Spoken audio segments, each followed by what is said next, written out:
Hey everyone, I wanted to share with you a little of the process of putting this book together.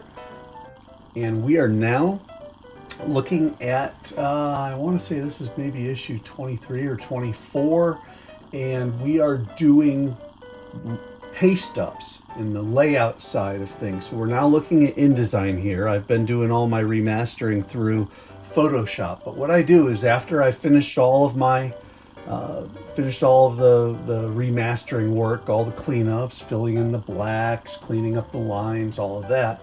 Then I have to put it in and actually make a book. And so I use InDesign for that. And the first thing I have to do is get these pages centered. And so after I have dumped the page files in on the appropriate pages, each individual page is its own scanned graphic. Then what I do is I drop each one in, and now what I'm doing is I am going to make sure that each page is centered and squared, because you cannot presume that the initial scan was straight. So what I've just done here is I've taken the top down and I've taken the bottom up, and I've tried to center the page. You can see I've got pink cross lines, or I guess I'm doing black and white, so you can see I've got cross lines running there. That means that I'm centered.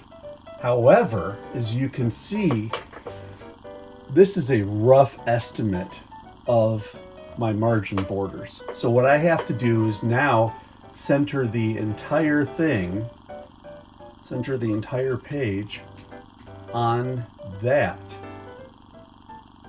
So now I've kind of lined up here. I'll get rid of this.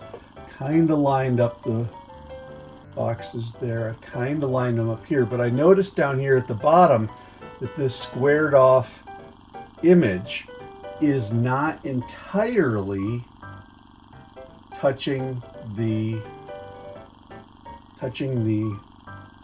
if you will, margin line. And I'm not sure Amazon really uses that margin specifically, but this is what, in order to stay true to what Steve Willis has created, I don't want to blow these things up. So I'm doing it exactly at his size. But I am noticing that there's a little bit of discrepancy there. So what I'm going to do is I move my cursor over, and I can do a very tiny rotation. In this case, it was 0.25 degrees. And I can see now that I'm perfectly lined up there. This straight line is perfectly lined up. This one is perfectly lined up. So I'm just going to bring the graphic file in a little bit, bring it in a little bit. I'm not going to resize anything, but that is a nice looking page. Equal amount of space at the bottom and the top, straight lines basically down the two sides, and of course Steve's wonderful artwork in the middle. That's how I do it. In this case, we're looking at about 200 pages of content that are going to be going into Volume 3. And then we're going to have a foreword, we're going to have some divider pages and that type of stuff. But 200 pages of actual Cranium Frenzy in this particular volume. After I'm done with all 200 pages and setting everything up, I will send it off to Amazon, get some proofs, send a copy of the proof to Steve, take a look at a proof myself, make sure everything is how we want it to look. And then we will eventually greenlight the thing so that we can run our final copies. But that's how we do the pages. One by one, get it just right, and it'll make for a fantastic reading experience for everybody.